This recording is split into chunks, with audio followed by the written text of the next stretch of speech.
My name is Ryan. I am 28 years old, and I never thought my own parents would betray me like this. As a software engineer who finally built a successful life for myself, I was always in my sister's shadow growing up. When I discovered a $15,000 charge on my credit card for a European vacation I never booked, I was shocked. But nothing prepared me for learning my own parents had stolen my card information to fund my golden child sister's dream trip. If you are watching this, let me know where you are viewing from in the comments. Hit that like button and subscribe to my channel. This story will show you how standing up for yourself can change family dynamics forever.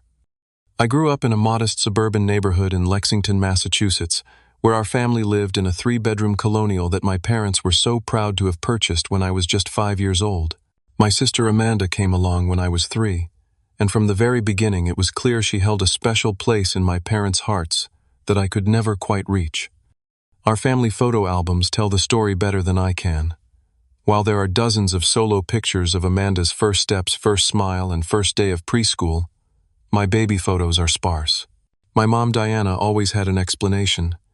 "We were just busier when you were little, Ryan," she would say. But as the years went on, the pattern became impossible to ignore. School achievements highlighted the disparity in the clearest way. When I brought home an A- in advanced math, my father Thomas would frown and ask why it was not an A+. The Jefferson boy got a perfect score, didn't he? He would question always knowing about someone who had done better. But when Amanda brought home a B+ in regular math, there would be celebrations and her paper would go straight to the refrigerator. Amanda tried her best, and that is what matters, my mother would say, rubbing my sister's shoulders while shooting me a look that dared me to comment. The unequal treatment extended to everything. When I needed new clothes, my mother would reluctantly take me shopping at discount stores, constantly reminding me to look at price tags. When Amanda needed a new wardrobe, my parents would take her to the mall and return with bags from all the brand-name stores. "Your sister is a growing girl. She needs more clothes," my father would explain when I pointed out the unfairness. My 10th grade science fair project won first place at the regional competition, earning me a spot at the state level. Neither of my parents attended the regional event, claiming they had to work. The state competition fell on the same day as Amanda's middle school choir concert. Guess which event my parents attended? I stood alone accepting my second-place medal at the state science fair, while both my parents sat in the audience of Amanda's concert, where she sang in the back row of a 30-person choir. Despite the clear favoritism, I never stopped trying to earn their approval. I joined every academic club, maintained a 4.0 GPA, and even made varsity track team, setting a school record for the 400-meter dash. My trophy gathered dust on my bedroom shelf, while Amanda's participation ribbons from her brief stint in gymnastics were displayed prominently in the living room. When college application time came, I received acceptance letters from several prestigious universities, including MIT. My parents' response: "Those schools are too expensive. The state university is perfectly fine." Meanwhile, they started a college fund for Amanda, who was still 2 years away from applying. "Your sister will probably want to attend an Ivy League school," my father said. "We need to be prepared." I moved out at 18, attending Boston University on a partial scholarship and working 2 part-time jobs to cover the rest. While my classmates enjoyed the college experience, I juggled classes with shifts at the campus coffee shop and weekend work at a local tech startup. The startup job turned into an internship, which eventually led to my career in software engineering. During college and my early career, I limited contact with my family. Holiday visits were tense affairs, with my parents barely asking about my life before turning the conversation to Amanda's latest achievements, which seemed to grow more exaggerated with each passing year. "Amanda made the dean's list this semester," my mother would announce, conveniently omitting that my sister had dropped half her classes mid-semester to achieve this feat. After graduating, I secured a position at a promising tech company and quickly rose through the ranks. By 26, I was leading a development team and earning a 6-figure salary. My financial independence gave me the confidence to try rebuilding my relationship with my parents. I thought perhaps now that I had proven myself, they might finally see my worth. Amanda, meanwhile, had bounced between 5 different majors before graduating with a general studies degree. She moved back home at 23, claiming she needed time to find herself. 2 years later, she was still living with our parents, working part-time at a local boutique and quitting whenever the job became too stressful. My parents never pushed her to be more independent. Instead, they subsidized her lifestyle, paying for her car insurance, phone, and even her frequent shopping sprees. Despite my success, family gatherings continued to revolve around Amanda. If I mentioned a promotion, my parents would nod politely before asking Amanda about her latest hobby or friend drama. I tried not to let it bother me, telling myself that at least I had built a life on my own terms. I had a nice apartment in Cambridge, a growing investment portfolio, and friends who valued me for who I was. Still, that childhood wound of parental favoritism never fully healed. Last year, I started seeing a therapist to work through my family issues. Dr. Martinez helped me understand that the dynamic was not my fault and encouraged me to set healthier boundaries with my family. You cannot change them, she would tell me, but you can change how you respond to them. I was making progress, learning to validate myself rather than seeking approval I would never receive. Little did I know that this newfound strength would soon be tested in a way I never imagined. Last November, I drove to my parents' house for Thanksgiving dinner, bringing an expensive bottle of wine and a homemade apple pie from a recipe I had perfected over several attempts. The familiar knot in my stomach tightened as I pulled into the driveway of my childhood home, but I took a deep breath and reminded myself of Dr. Martinez's advice. Set realistic expectations. You are visiting out of choice, not obligation. You can leave whenever you need to. The first hour went surprisingly well. My mother complimented the wine, my father asked about my job, and Amanda was busy in the kitchen helping prepare the meal. Maybe this time would be different, I thought, hopefully. Maybe we could finally have a normal family holiday. As we sat down for dinner, Amanda cleared her throat dramatically. I have an announcement, she said, her eyes shining with excitement. I have decided what I want to do next year. My parents leaned forward eagerly, their attention completely captured. I noticed how my father's face lit up with anticipation, an expression I had rarely seen directed at me. I want to go on a European tour, Amanda declared. 3 months visiting all the major cities: London, Paris, Rome, Barcelona, Vienna, Prague, Amsterdam, Berlin. I have been researching and I found this amazing custom tour package that includes everything. My mother clapped her hands together. Oh, sweetheart, that sounds wonderful. What a cultural experience that would be for you. I noticed a brief look of concern flash across my father's face. That sounds expensive, princess. How much are we talking about? Around $15,000, Amanda replied casually, as if discussing the price of a new pair of shoes. But it includes everything: flights, hotels, some meals, guided tours, transportation between cities. It is practically a bargain when you think about it. My parents exchanged a look I could not quite decipher. There was worry there, but also determination. My father nodded slightly, and my mother reached for Amanda's hand. We will figure something out, my mother promised. You deserve to explore the world. I could not help but think about how I had saved for 3 years to afford a 2-week trip to Japan after college graduation. When I had mentioned my plans during a family dinner, my father had lectured me about fiscal responsibility and the importance of investing in my future rather than wasting money on vacations. Pushing aside the bitter memory, I decided to share my own good news. I actually just got promoted to Senior Development Manager, I said. It came with a nice bonus and stock options. That is nice, dear, my mother replied, her attention already drifting back to Amanda. Now, Amanda, tell us more about this tour. Which city are you most excited about? And just like that, the conversation returned to its natural state, all about Amanda. I sat quietly finishing my meal as my sister detailed her travel plans with increasingly elaborate descriptions. My father asked thoughtful questions about the itinerary, while my mother suggested shopping destinations in each city. I left earlier than planned, claiming I had work the next day. No one seemed particularly disappointed to see me go. My mother gave me a distracted hug, my father a firm handshake, and Amanda waved from the dining room, already back to discussing her European dreams. The following weeks were busy at work as we prepared for a major product launch. I worked long hours, often grabbing dinner at my desk and falling into bed exhausted. It was during this hectic period about 3 weeks after Thanksgiving that I finally sat down on a Sunday evening to pay my bills and check my accounts. As I scrolled through my credit card transactions, my heart nearly stopped. There it was, a charge for $15,240 from Global Expeditions Travel. I had never heard of this company, let alone authorized such an enormous charge. My first thought was that my card had been stolen. With shaking hands, I called the credit card company's 24-hour fraud line. After confirming my identity, the representative pulled up the transaction details. This charge was processed on November 27th, she explained. It appears to have been made over the phone, and the cardholder provided the card number, expiration date, security code, and the billing address. Is there any chance you, or an authorized user, made this purchase?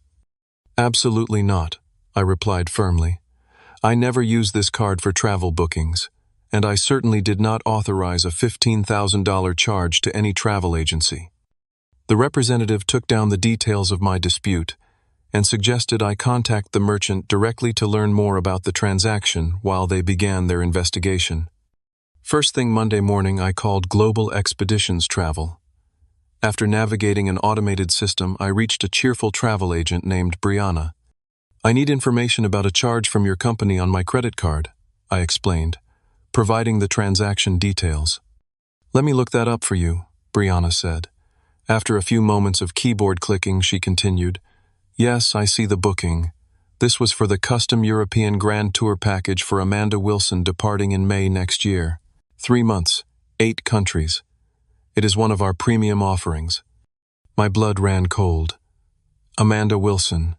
That is my sister. I did not authorize this booking. Oh, Brianna sounded confused. The booking was made by Thomas and Diana Wilson. They provided all the payment information and said they were booking on behalf of their daughter. Thomas and Diana Wilson. My parents. My own parents had somehow obtained my credit card information and used it to book Amanda's dream European vacation. Without my knowledge, without my permission. Can you tell me exactly when this booking was made? I asked, struggling to keep my voice steady. It was the Friday after Thanksgiving, Brianna replied.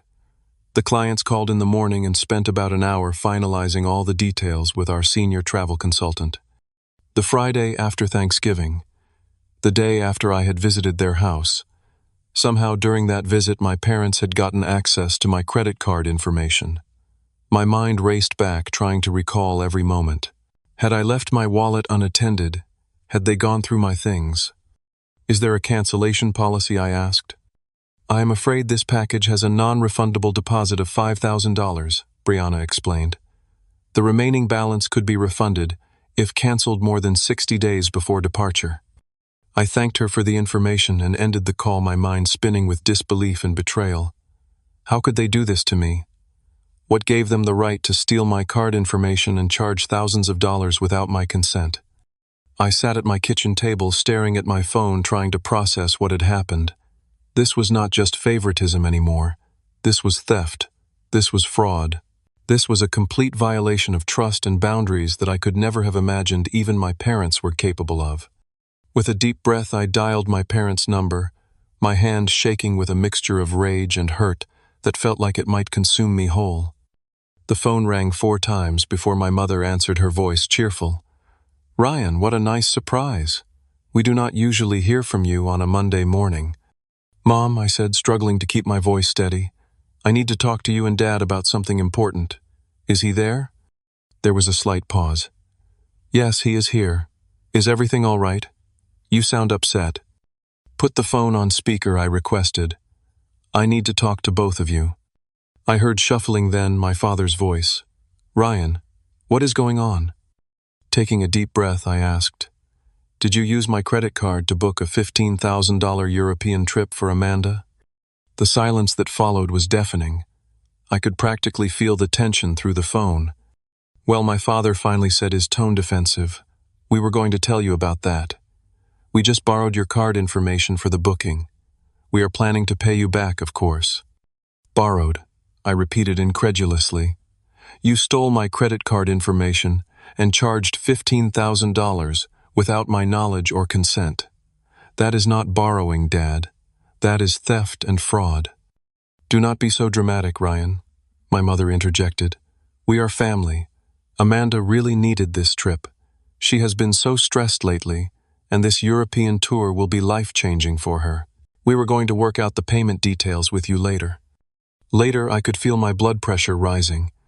When exactly were you planning to tell me that you charged $15,000 to my card? When the bill came? When I noticed it myself? Or maybe when Amanda was already in Europe? We knew you would react like this, my father said dismissively. That is why we were waiting for the right time to discuss it. Look, we will pay you back eventually. Your sister really wants this trip, and we promised we would make it happen. How did you even get my credit card information? I demanded. Another pause. Then my mother spoke, her voice small. When you were in the bathroom during Thanksgiving, your wallet was on the counter by the door. Your father just took a quick photo of your card. We knew you would not miss the money with your big salary and all those bonuses you mentioned. I felt sick. They had deliberately gone through my wallet while I was in their home as a guest. They had planned this waiting for an opportunity to steal my financial information. You need to cancel this booking immediately, I said firmly. Today, and have the full amount refunded to my card. We cannot do that, Ryan, my father replied, his voice hardening. The deposit is non-refundable, and Amanda has already told all her friends about the trip. She would be devastated if we canceled now. That is not my problem, I insisted. You made this decision without my consent. You committed fraud. I want the charge reversed immediately, or I will report it to my credit card company as fraud, which is exactly what it is. You would do that to your own family, my mother gasped. After everything we have done for you. I almost laughed at the absurdity of her statement. What exactly have you done for me, Mom? I put myself through college. I built my career without any help from either of you. And now you steal my credit card information and expect me to just accept it. I heard muffled voices. Then Amanda's voice came through the speaker. Ryan, why are you being so selfish? This trip is really important to me. It is not like you cannot afford it. You make so much money, and what do you even spend it on? Your empty apartment, your boring life. The familiar pain of being the outsider in my own family washed over me, but this time it was accompanied by something new: clarity. This was not just about money. This was about a lifetime of being treated as less than, of having my boundaries violated, of being expected to sacrifice for a sister who had never been asked to give anything in return. I am giving you 24 hours to contact the travel agency and cancel this booking, I said calmly. If the charge is not reversed by this time tomorrow, I will report it as fraud to my credit card company and let them handle it. You would send your own parents to jail over this, my father demanded. I would hold my parents accountable for stealing $15,000 from me, I corrected. The choice is yours. You have always been jealous of your sister, my mother said, her voice trembling with anger, always trying to ruin things for her. I thought you had outgrown that childish behavior, but I guess I was wrong. 24 hours, I repeated, then ended the call. Within minutes, my phone began buzzing with text messages. My Aunt Caroline. How could you do this to your sister? My Uncle Brian. Your parents are devastated. Call them back and apologize. My cousin Patrick. Dude, just let your sister have her trip. Why be a jerk about it? Apparently my parents had immediately started spreading their version of events to the extended family, painting me as the villain who was trying to ruin Amanda's dream trip out of spite. According to the narrative they were sharing, I had somehow promised to help pay for the trip and was now backing out. I turned off my phone, unable to deal with the barrage of accusations. My chest felt tight, and I struggled to breathe normally. I had never stood up to my family like this before, and the backlash was immediate and overwhelming. That night I barely slept. Part of me wanted to give in, to just accept the charge and avoid the conflict. It would be easier in the short term, but another part of me, the part that had been working with Dr. Martinez on setting healthy boundaries, knew that if I backed down now, nothing would ever change. This would just be the first of many financial violations. By morning, my phone had dozens of missed calls and unread messages. None of them were apologies or notifications of a canceled booking. As the 24-hour deadline approached, I realized my parents had called my bluff, confident that family loyalty would prevent me from taking real action. They did not know the man I had become. As the 24-hour deadline passed with no resolution, I sat at my kitchen table with my phone and laptop open before me. My hands were steady, but my heart raced as I dialed the number for my credit card company again. This time I asked to be connected directly to the fraud department. "I need to report a fraudulent charge on my account," I told the representative, a woman named Melissa who spoke with quiet efficiency. "I can help you with that," she assured me. "Can you identify the specific transaction?" I provided the details of the $15,000 charge, then took a deep breath. I know who made the unauthorized charge. It was my parents. They took a photo of my credit card during a family visit and used the information to book a vacation for my sister without my knowledge or consent. There was a brief pause on the line. When Melissa spoke again, her voice was gentler, as if she understood the emotional weight of what I was doing. "I see. That must be a difficult situation. Can you walk me through how you discovered the fraud and any conversations you have had about it?" For the next 20 minutes, I detailed everything: finding the charge, contacting the travel agency, confronting my parents, and giving them the opportunity to make it right. Melissa took detailed notes, occasionally asking clarifying questions. "Thank you for being so thorough," she said when I finished. "I am going to file this as a family fraud case. Unfortunately, these are more common than people realize. We will begin our investigation immediately and temporarily remove the charge from your account while we work on this." "What happens next?" I asked. "We will contact the merchant and your parents as part of our investigation," Melissa explained. "This may take up to 30 days to resolve fully. Given that you have identified the perpetrators and they have essentially admitted to using your card without authorization, I expect the permanent reversal will be approved. You should know that in cases like this, the card issuer may choose to pursue recovery from the individuals who committed the fraud." "You mean my parents could face legal consequences?" I asked, my stomach tightening. "That is a possibility," she confirmed. "When fraud exceeds $10,000, it often crosses into territory where our legal team becomes involved. I cannot predict exactly what will happen, but you should be prepared for that possibility." After completing the fraud report, I felt a strange mixture of relief and dread. The weight of the financial burden had been lifted, but I knew the family fallout was just beginning. As if on cue, my phone began ringing. Amanda's name flashed on the screen. I declined the call, but she immediately called back. After the fourth attempt, I reluctantly answered. "How could you?" she sobbed into the phone. "I just got a call from the travel agency saying my trip is canceled due to a fraud investigation.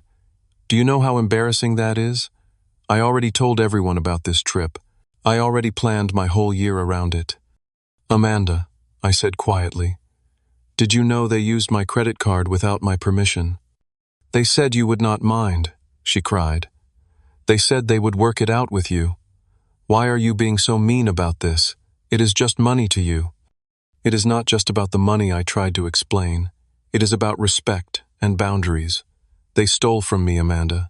They committed fraud." "It is not stealing when it is family," she insisted. "You are just being selfish and petty, trying to punish me because you have always been jealous of me. Mom is crying her eyes out right now. Dad says you have broken her heart. Is that what you wanted?" Before I could respond, another call came through my mother. I told Amanda I had to go and switch to the incoming call. "Ryan Wilson," my mother began, her voice quavering dramatically. "I did not raise you to treat your family this way. Do you know what you have done? The travel agency called us. They said there is a fraud investigation. They said we could be in serious trouble. I gave you a chance to make it right," I reminded her. "You chose not to take it. We are your parents. We have given you everything, and this is how you repay us, by trying to get us arrested over a misunderstanding." "A misunderstanding," I repeated. "You took a photo of my credit card without my knowledge. You charged $15,000 without my permission. When I confronted you, you refused to make it right. That is not a misunderstanding, Mom. That is a deliberate violation." "Your father wants to speak to you," she said coldly. My father's voice came through low and threatening. "You listen to me, son. You need to call that credit card company right now and tell them this was all a mistake. Tell them you approved the charge. If you do not fix this immediately, you are going to destroy this family." "I did not destroy this family," I replied, surprising myself with how calm I sounded. "You and Mom did that when you decided that stealing from me was acceptable. When you decided that Amanda's desires were more important than my basic right not to be defrauded by my own parents. You ungrateful little—" He did not finish the sentence, but I could hear him breathing heavily. "This is not over. You have no idea what you have started." After he hung up, the calls and texts from extended family members intensified. Most took my parents' side, berating me for being selfish and dramatic. A few seemed uncertain, asking for my side of the story, but clearly skeptical that my parents could have done something so wrong. Only one relative reached out with genuine support, my cousin Ethan, who had himself distanced from the family years ago for reasons he had never fully explained. "Hey Ryan," his text read, "heard about what happened. Unlike everyone else, I believe you. My dad did something similar to me years ago. If you need someone to talk to who gets it, I am here." That simple message of support meant more than I could express. I called Ethan immediately, and we talked for over an hour. He understood the dysfunctional family dynamics, the golden child syndrome, the expectation that I should sacrifice for Amanda without question. For the first time, I did not feel completely alone in this. That evening, I called my best friend Marcus and explained everything. Marcus had witnessed some of my family's behavior over the years and had often questioned why I maintained contact with them. "I know this is hard," he said after listening to the full story, "but I am proud of you for standing up for yourself. They crossed a major line, and you had every right to report it. Do not let them manipulate you into thinking otherwise." The stress of the situation began affecting my work. I found myself unable to focus during meetings, checking my phone constantly for updates from the credit card company or more angry messages from family members. After making a significant error in some code that took the team hours to identify, I decided to take an emergency mental health day. During that day off, I researched family estrangement and financial abuse. The stories I read from others who had experienced similar violations from family members helped me realize that what my parents had done was not normal or acceptable, regardless of how they tried to frame it. I also made an emergency appointment with Dr. Martinez, who helped me process the complex emotions I was experiencing. "What you are feeling is grief," she explained during our session. "You are grieving the parents you deserved but never had. You are grieving the family relationship you hoped might eventually develop. That grief is real and valid." A week after filing the fraud report, I received confirmation from my credit card company that the investigation was proceeding and the charge had been permanently removed from my account. They also issued me a new card with a new number as a security measure. I felt a small sense of victory, but I knew the war was far from over. 2 weeks after I reported the fraud, the credit card company completed their initial investigation. They not only reversed the charges permanently, but also informed me that they had decided to pursue the case further. My parents would be receiving official notification from the card issuer's legal department regarding the fraudulent use of my card. I learned this from a follow-up call with Melissa at the fraud department. "I wanted to let you know personally," she said. "In cases involving family members, these situations can become complicated. The notification will explain that they unlawfully obtained and used your credit card information for a significant purchase without authorization. It will outline potential consequences, which could include financial penalties and, in severe cases, criminal charges." "Are they likely to face criminal charges?" I asked, conflicted about the escalation despite everything they had done. "It depends on several factors," Melissa explained. "If they cooperate, fully make restitution for any fees incurred, and there is no pattern of similar behavior, the company might choose not to pursue criminal charges. However, I should be transparent that fraud of this magnitude is taken very seriously." After the call, I received a text message from my Aunt Regina, my mother's oldest sister. "The family is gathering at your parents' house this Saturday to discuss the situation with you. Be there at 2 p.m. It is time you heard how your actions are affecting everyone." I responded simply, "I will not be attending. This is between me, my parents, and the credit card company now. Please respect my decision." The response was immediate. "Your absence will only confirm what everyone already thinks about you. If you cared about this family at all, you would come and face what you have done. I turned off my phone for the rest of the day, unable to deal with the continued manipulation and guilt tactics. When I turned it back on the next morning, I had a voicemail from an unknown number. It was Amanda. "Ryan, it is me. I am outside your apartment. Open the door. We need to talk right now." I checked through my peephole, and sure enough, Amanda was standing in the hallway, arms crossed, foot tapping impatiently. Against my better judgment, I opened the door but blocked the entrance. "What are you doing here, Amanda? How did you even know where I live?" "Mom and Dad gave me your address," she said, pushing past me into my apartment before I could stop her. "We need to talk about what you are doing to our family." "I am not doing anything to our family," I replied, closing the door. "Mom and Dad committed fraud. They are facing the consequences of their actions." Amanda spun around, her eyes red from crying, but her expression fierce. "Do you have any idea what is happening? Dad got a letter from the credit card company. They are threatening legal action. Mom can barely get out of bed from the stress. And it is all because you cannot let me have one good thing." "This is not about you having one good thing," I said, trying to keep my voice level. "This is about our parents stealing my financial information and charging $15,000 without my consent. Would you be okay with someone doing that to you?" "They are our parents," she shouted. "They have given us everything. And now you are trying to get them arrested because you are jealous that they wanted to do something special for me." I took a deep breath. "Amanda, there is something you need to understand. What they did was illegal. It was wrong. No amount of family loyalty changes that fact." She paced my living room, running her hands through her hair in frustration. "You do not get it.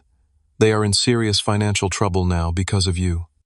"Because of me," I repeated. "How exactly is their financial trouble my fault?" "Because," she hesitated, then seemed to deflate slightly, "because they already spent so much on me.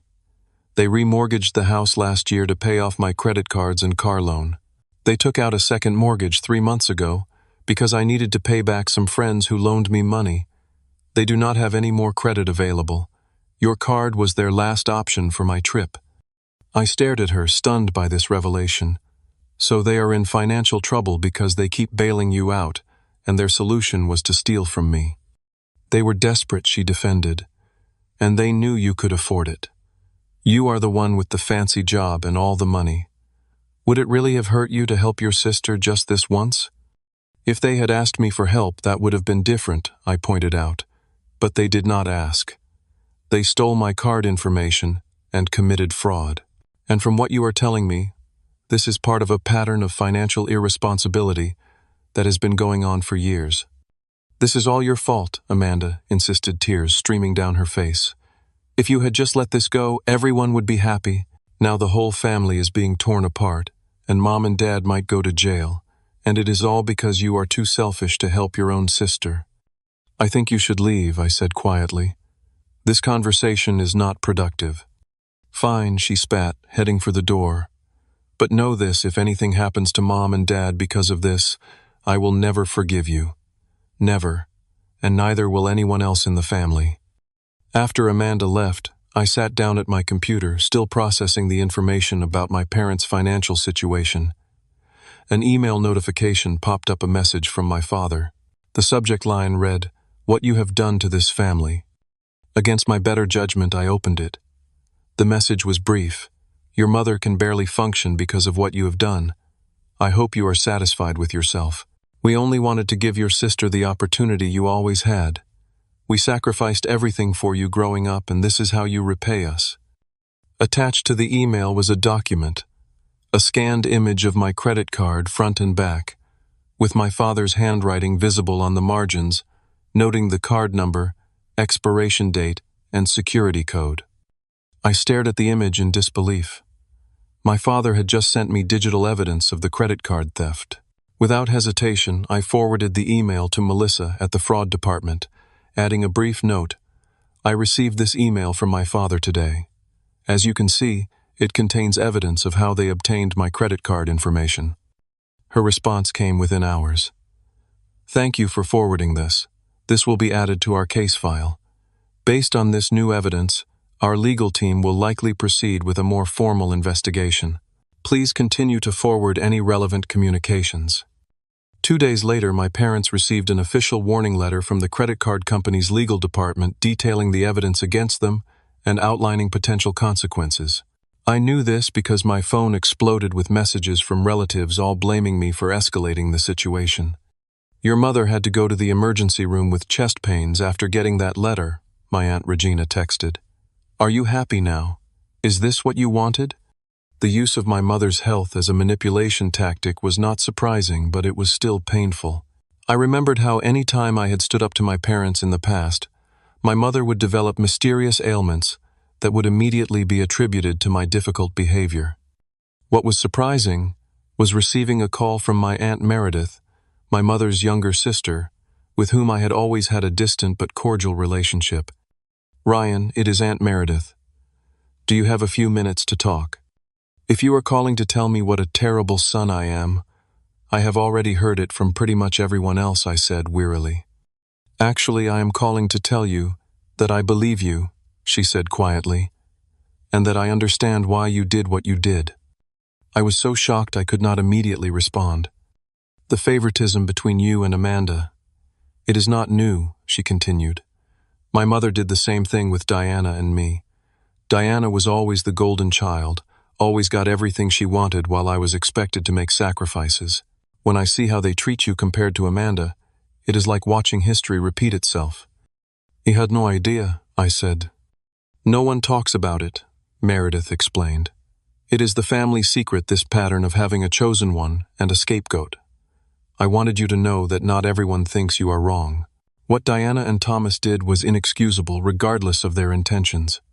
She went on to reveal that my parents had a long history of financial irresponsibility, often living beyond their means and using credit to maintain appearances.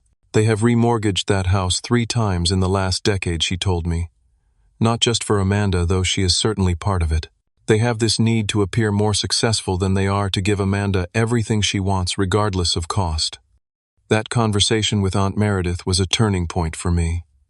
For the first time, I understood that the dysfunction in my family went back generations and that I was not the cause of it, merely the latest victim.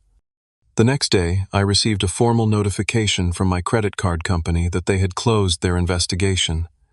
They had determined conclusively that the charge was fraudulent and that I bore no responsibility for it. They also informed me that based on the evidence, including my father's email, they had referred the case to their legal department for potential further action. A month after reporting the fraud, I received an unexpected call from a number I did not recognize. The caller identified himself as Warren Benson, an attorney representing my parents. "Mr. Wilson, I am reaching out in hopes that we can resolve this unfortunate situation before it escalates." Further, he began his tone professional, but with an undertone of condescension.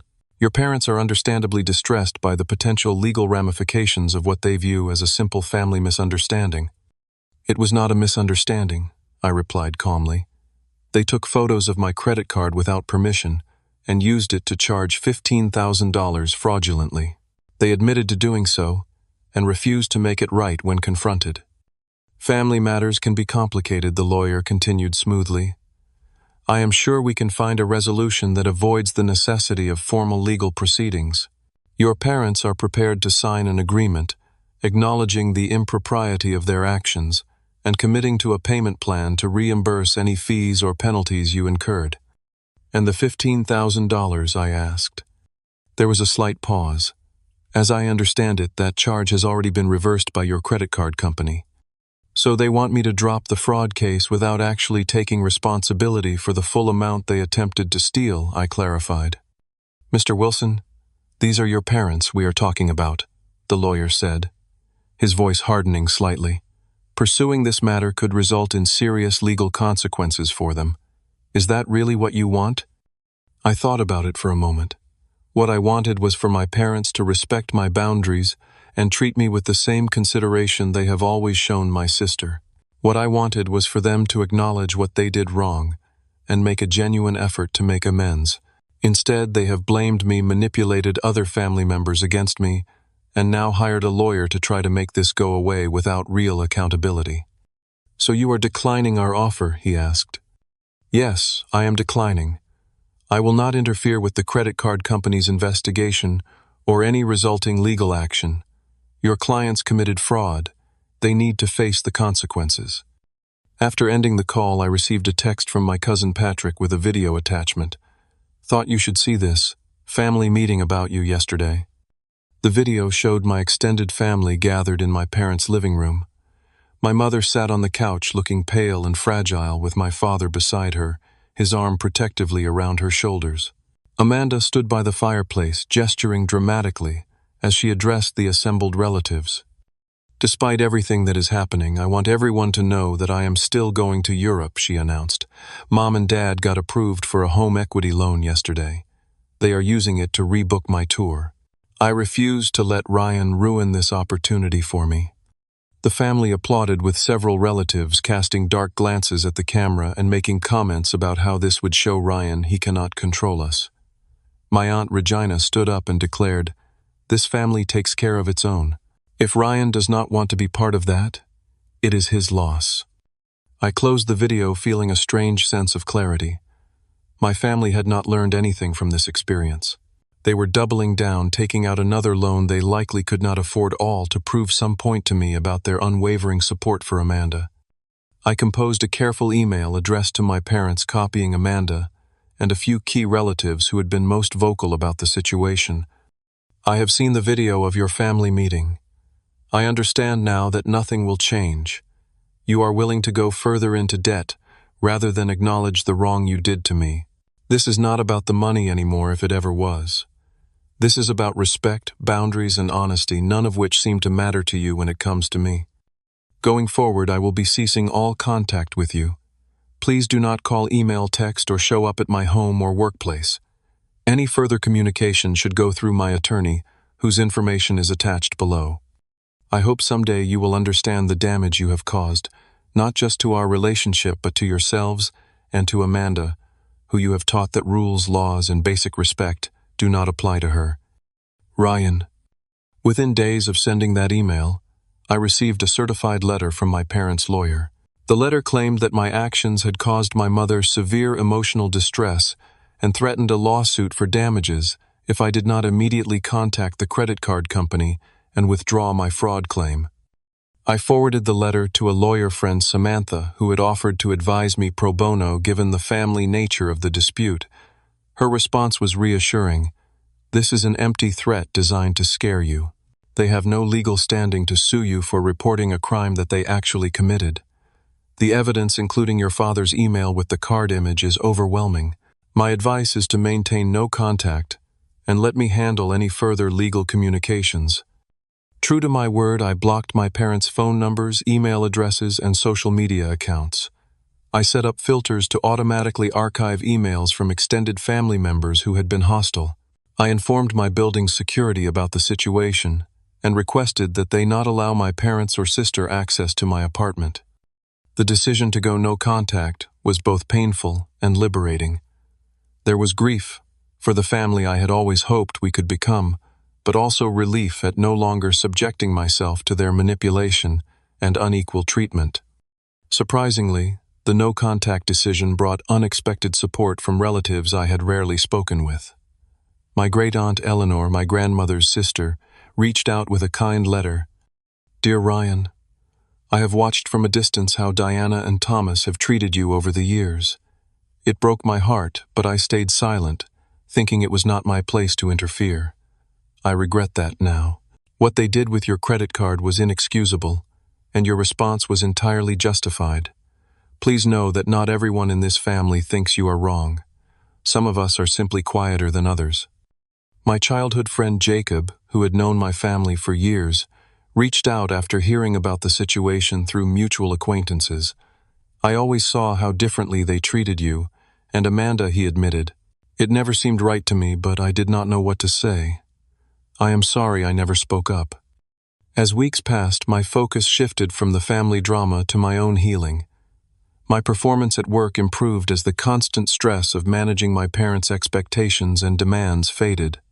"Doctor, Martinez helped me process the grief and guilt that occasionally surfaced, reminding me that setting boundaries was not the same as abandoning family, despite what my parents claimed. Through mutual friends, I heard that my parents were actively spreading their version of events throughout our hometown community. According to them, I had promised to pay for Amanda's trip, then vindictively reported them for fraud when I changed my mind. They painted themselves as victims of their ungrateful son, conveniently omitting the part where they stole my credit card information. Amanda did go to Europe, posting daily photos on social media of her adventures in various European capitals. Mutual friends would occasionally mention her posts, not realizing the pain behind the seemingly happy family story.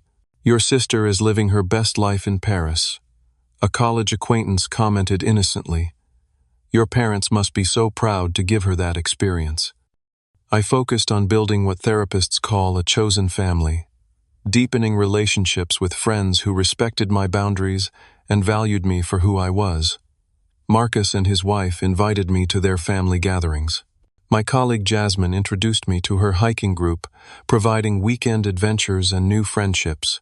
Cousin Ethan and I developed a closer relationship, supporting each other through the complexity of family estrangement. When Thanksgiving came around again, the first holiday season since the rift, I declined invitations from well-meaning friends who wanted to make sure I was not alone. Instead, I booked a cabin in Vermont, spending 4 peaceful days hiking, reading, and reflecting on the year's dramatic changes. It was the first holiday season in my life that was not marked by anxiety, disappointment, and the familiar pain of being the less favored child. The solitude was not lonely, it was healing. 6 months after cutting contact with my parents, I sat on the balcony of my new apartment, watching the sun set over the Boston skyline. The past half year had brought unexpected changes, growth, and a sense of peace I had never thought possible while entangled in my family's toxic dynamic. My career had flourished without the constant emotional drain of family drama. The focus and energy I previously spent managing my parents' expectations and dealing with their favoritism could now be channeled into my work and personal growth. My team successfully launched a major project that earned recognition throughout the company, leading to another promotion and increased responsibilities that I genuinely enjoyed.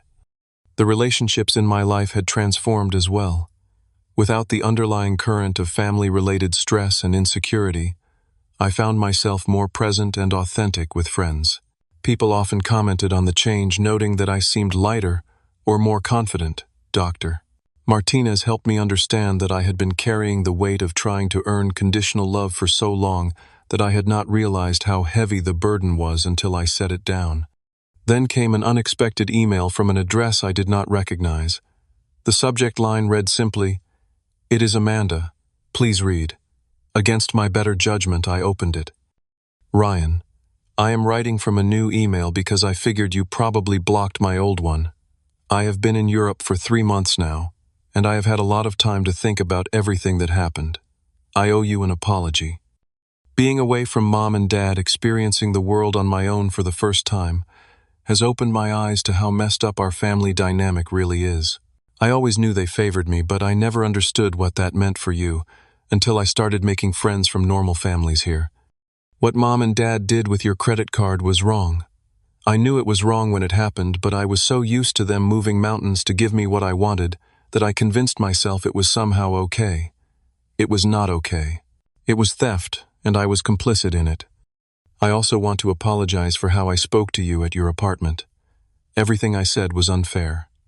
You were right to report the fraud and stand up for yourself. I do not expect forgiveness, and I understand if you never want to speak to me again. I just wanted you to know that I see things clearly now, and I am sorry for my part in hurting you. Amanda."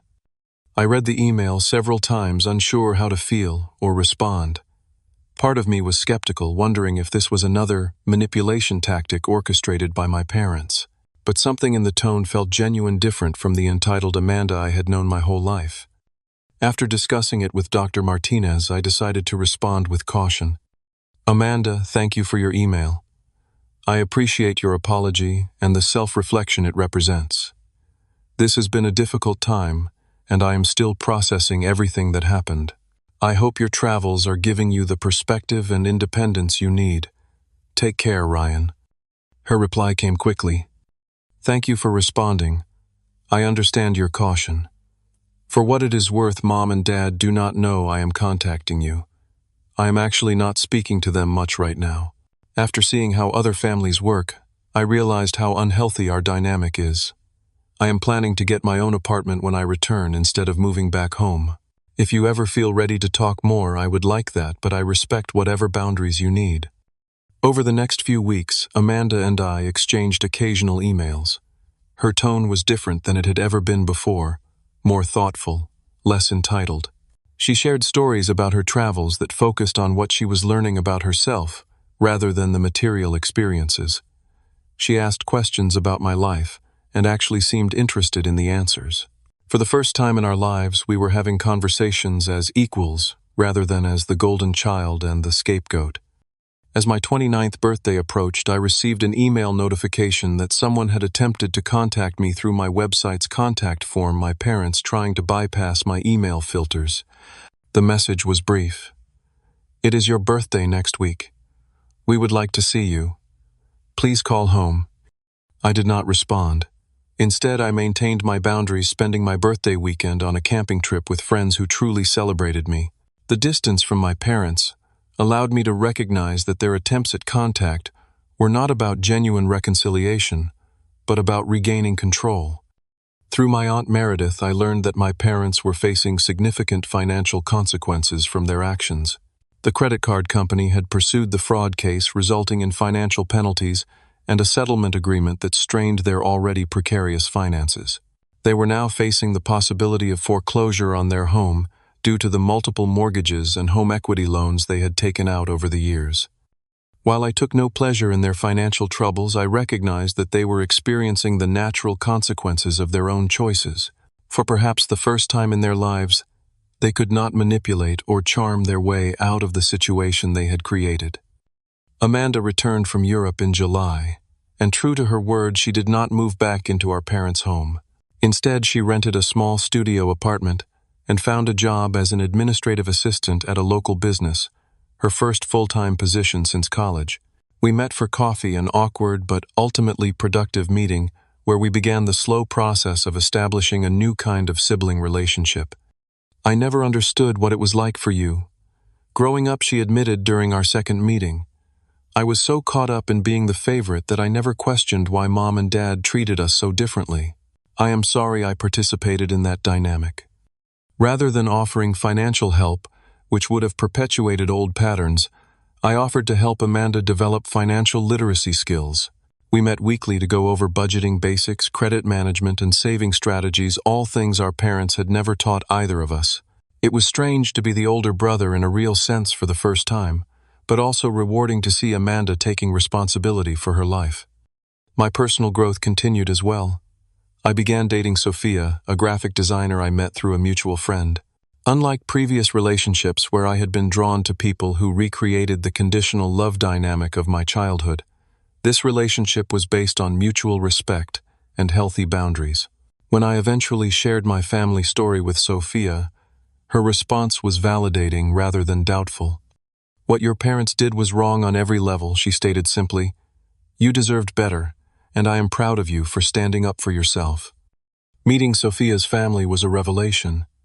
Their interactions were respectful, with disagreements handled through discussion rather than manipulation. Her parents treated both Sophia and her brother with equal affection and support, something I had never witnessed in my own family. Being welcomed into their home showed me what healthy family dynamics could look like. As I approached the 1-year mark of going no contact with my parents, I reflected on everything that had changed. The financial violation that had seemed so devastating at the time had ultimately been the catalyst for profound positive change in my life. By standing firm in my boundaries, I had broken free from a lifelong pattern of being devalued and exploited by the people who should have protected me. Dr. Martinez helped me understand that family relationships should be based on mutual respect, not obligation or blood ties alone. Family should add to your life, not diminish it, she often reminded me. Sometimes the healthiest choice is to step away from relationships that consistently harm you, even when those relationships are with parents. I still experienced moments of doubt and grief, particularly around holidays or family-oriented events.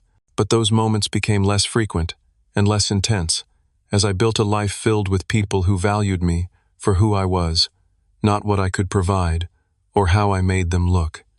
The most important lesson I learned through this painful experience was that self-respect is not selfish. Setting boundaries is not cruel.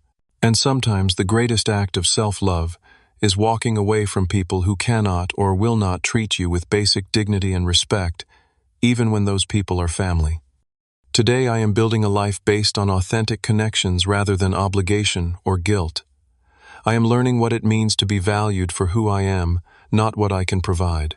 And I am discovering that family can be chosen built on foundations of mutual respect and genuine care, rather than simply shared DNA.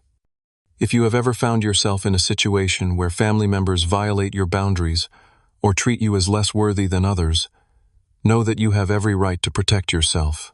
Standing up for yourself might be painted as selfish or ungrateful by those who benefit from your sacrifice, but that does not make it wrong. In fact, it might be the most important step toward building the life you deserve. Have you ever had to make a difficult decision to protect yourself from family members who crossed your boundaries? Share your experiences in the comments below.